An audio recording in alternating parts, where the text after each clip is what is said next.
grandfather have little in common. Hey, Grandpa. Did he just call you Grandpa?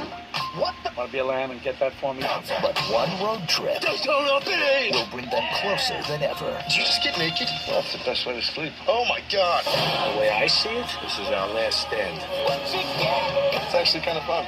Thanks, Grandpa. You guys, you have to come see this. Dirty Grandpa, rated R, January 22nd. Just in case you were wondering, yes, we are still in January, and January is the dumping month. And boy, does this weekend certainly have a ton of dumpster movies. Case in point, the 3 films we have for today here on Time About the Movies for January 22nd, 2016. And you know it's not a very good weekend if Dirty Grandpa starring... Excuse me. You know it's a bad weekend when I can't talk right, but... You know it's a bad weekend when a movie like Dirty Grandpa is the biggest new release of the weekend. So in this movie, Zac Efron plays a lawyer who's about to get married, and he's going to get his grandfather, played by Robert De Niro, and they decide, you know, he's getting married, he basically takes him, Robert De Niro basically forces him to go on a bachelor party down with his grandfather to Florida during spring break, and of course, chaos and hilarity ensue. And I say hilarity in quotation marks because there is no hilarity in this movie. There is nothing about this movie that is good. This is a goddamn travesty, man. I mean, this movie is the epitome of everything that is wrong with R-rated comedies that try to be raunchy and create something for a new generation. This is a goddamn disgrace, man. This movie is absolutely awful on so many levels. It wastes the talents of everybody involved in this movie, but that wouldn't be the worst of this film's problems if the film was actually funny. There is not one goddamn bit of humor that works in this movie. Their attempts at raunchy humor in this movie really feels like a 10-year-old who has never, who's just hearing swear words for the first time ever, and dirty words, and is basically putting a script together, and this is the product they turn out with. This doesn't feel like a movie written by smart people that know what they're doing. This doesn't feel like anything Judd Apatow would be involved in. No, this feels like something that was made for a bad direct-to-video movie, but because they got Robert De Niro and Zac Efron and Aubrey Plaza involved, of course they're going to put it out on the big screen, which, by the way, Zac Efron and Aubrey Plaza in this, it's actually the first of 2 movies that are 2 R-rated raunchy comedies this year. We'll get to the much better, and I mean much better movie with them later on in the summer. And, yeah, the movie just doesn't work because of the lazy attempts at comedy in this. I mean, it's bad enough that you have Robert De Niro saying these really stupid words that are trying to sound like they're raunchy and in your face and all that type of stuff, and no, there's none of that in this movie at all. There's literally a scene where his fiancée, Zac Efron's fiancée, played by Juliana Hough, calls them while they're down in Florida, and she's basically saying, "Here, I want you to listen to this thing I'm about to put in the paper, talking about our marriage and all that." And there's a part where, you know, she's talking about it, and then Robert De Niro comes in and says stuff like, "Dr. Stinkle von Tinklefart," or something like that. Just like, the people that wrote this script are 10-year-olds who, like I said, are just seeing this for the first time ever, and it's just kind of like, just fuck off, man. And just when you thought it couldn't get any more gross, and not in the way that this film is intending it to, but just uncomfortable to sit through, they have a scene where Aubrey Plaza is literally trying to have sex with Robert De Niro. Aubrey Plaza, who at the time of this movie coming out was 32 years old, and Robert De Niro was in I think his 70s at this point, maybe 1943, 2016. Yeah, 72 years, around 72, 73 or something like that. But yeah, and they show Aubrey Plaza is jumping on Robert De Niro, and it's just so uncomfortable to sit through. It's nightmare fuel. Like, once you see this scene, you're going to have a terrible-ass nightmare is the night after you watch it. That's how bad this is. This is, without a doubt, one of the worst comedies you will ever see in your entire life. It's terrible, it's not funny, and it's just a shame because this comes from people who should know better than this. Dan Mazer, who gave us Borat, who gave us Ali G in the House. This guy is a good filmmaker. He's made some good stuff. Even recently, I liked Home Sweet Home Alone. I think it's the best Home Alone sequel since the second one. Sue me. I like Bridget Jones' Mad About the Boy. I thought that was a much better one than the one that comes out later this year, which he also wrote.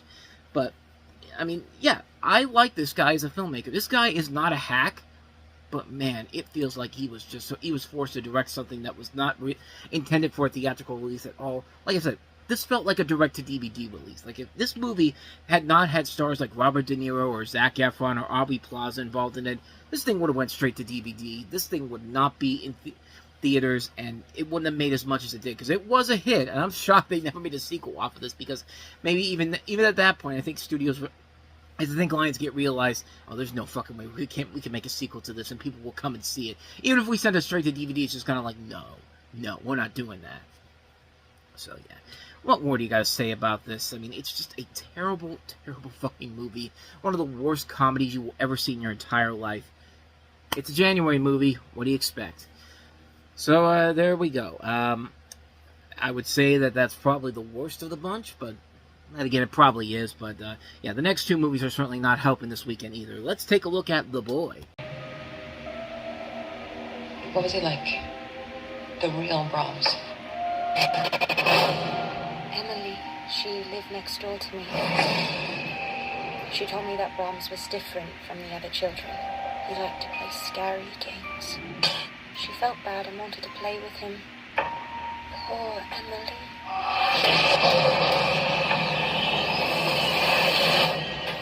The Boy, rated PG-13. A movie that makes the original Annabelle movie look like a classic by comparison. It makes it look like Child's Play. I mean, that's how bad this movie is. But then again, this is directed by the same guy that gave us The Devil Inside. So, are you really that shocked it's terrible? Lauren Cohen from The Walking Dead stars as a young American woman who takes a job as a nanny in a remote English village and discovers that the family's 8-year-old is a life-size doll that the parents care for just like a real boy, in the way to cope with the death of their actual son 20 years ago. When she violates a list of strict rules, her worst nightmare is brought to light by a series of disturbing, inexplicable events, and she comes to believe that the doll is alive. Well, too bad you're not going to see anything really grotesque, because it's rated PG-13, so that basically means, yeah, you ain't going to get anything out of this movie. And not surprisingly, you don't get anything out of this movie to begin with anyway. I mean, the movie just falls into lazy territory we've seen done to death before. Cheap jump scares, a lackluster plot, a doll that's not creepy whatsoever, and, yeah, it's so ridiculous, it's so stupid. I mean, they expect you to take this so seriously. There's nothing creepy or clever about this, and I'm just grateful that we live in a world now where people are actually trying with horror movies. We have CinemaCon that's happening right now over the course of this week as I'm recording this, and I've already seen 2 trailers that have shown much better results in horror trailers than what we had back then. We had the new Insidious trailer, Out of the Further, which looks pretty good, and also today Passenger came out with a trailer that looks pretty cool and has a couple legitimately good jump scares. I mean, yeah, we are in a much better time for horror movies, and this one certainly shows you the dark times of horror movies back in the day, back when people just did not give a shit whatsoever, and this was the end result of that. So, I got nothing else for you except, yeah, The Boy just is a bad movie, but who knows, maybe they'll turn it around with a sequel. Hey, Annabelle will turn it around with a sequel, except that one had a much better director who knew what he was doing. Boy does not. It has the same director as this one, so that should probably tell you right there. So let's go ahead and move on to our last movie of this abomination of a weekend, and that is the latest young adult movie that studios are trying to create as the next Hunger Games in Twilight, The Fifth Wave. Received images of an object moving past Mars. The waves have begun. First, they knocked out all the power. An earthquake strong enough to shake the entire planet. Disease spread across the world. By the 4th wave, they were among us. They have the ability to inhabit human hosts. They could be anywhere. This is our world. No! Our home. We have to take it back. The Fifth Wave. Go to youtube.com/fifthwavemovie. So it's a young adult version of a bad Roland Emmerich disaster movie. I mean, that's literally what we're going with here. I mean, earthquakes, weather, plague. I mean, but 4 waves of increasingly deadly attacks have left most of Earth in ruins. Against the backdrop of fear and distrust, Cassie, played by Chloe Grace Moretz, is on the run, desperately trying to save her younger brother. As she prepares for the inevitable and lethal 5th wave, Cassie teams up with a young man who may become her final hope, if she can only trust him. There's nothing you could trust with this movie in general. I mean, the movie is directed by a guy named Jay Blakeson.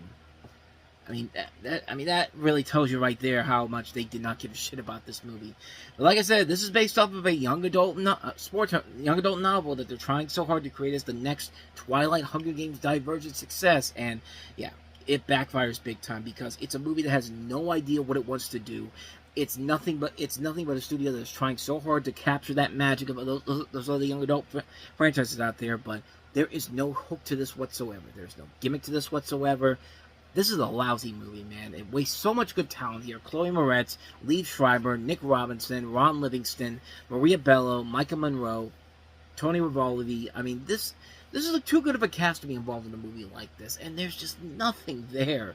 Like, it's a movie that has no idea what they're trying to do. It's a movie that has no idea how to present itself and put itself in a position where it can stand out as something new or unique. It just says, throw everything in a disaster movie at the wall, and let's throw aliens in there, and Hunger Games, Twilight, let's just do that. And yeah, they have no idea what they want to do with this, and it shows on screen. What more do you have to say about this, man? This is a terrible movie, and the perfect culmination of everything that is wrong with this weekend in general. It says a lot when, of all the movies that we've looked at here, this is the best one of the bunch, and even then, this movie is absolutely horrible. It's a bad weekend for movies, and The Fifth Wave is definitely one of those movies that is just part of the reason why it's a bad weekend. But don't worry, folks, things will indeed get better next time on the show, because the month of January is actually ending on a very positive note, because we have the third installment of the Kung Fu Panda franchise, Kung Fu Panda 3. We have one of Disney's more underrated modern live-action movies, The Finest Hours. We do have one steaming pile of garbage with Marlon Wayans' 50 Shades of Black, when, judging by how I looked at the Scary Movie trailer recently that came out, people are not going to really love what I have to say about this steaming pile of garbage that makes 50 Shades of Grey look like a masterpiece by comparison. But we do have also Jane Got a Gun, and the Rooster Teeth guys get their first movie with Laser Team, a movie that I said before. I think I had another movie that I thought was the movie that had Corey Coleman as a cameo in it, but no, this one is definitely that film, so we'll take a look at those movies. Certainly going to end the month off on a much better note than it began. So, with all that said, though, thank you so much for watching this. I hope you enjoyed this. If you did, please go ahead and do me the honors of hitting that like button, that subscribe button, and that notification button. Also, don't forget to check out our playlist, and don't forget to check out the previous episode we did. So, with all that said, whether it's in the past, the present, or the future, I will see you at the movies. Take care.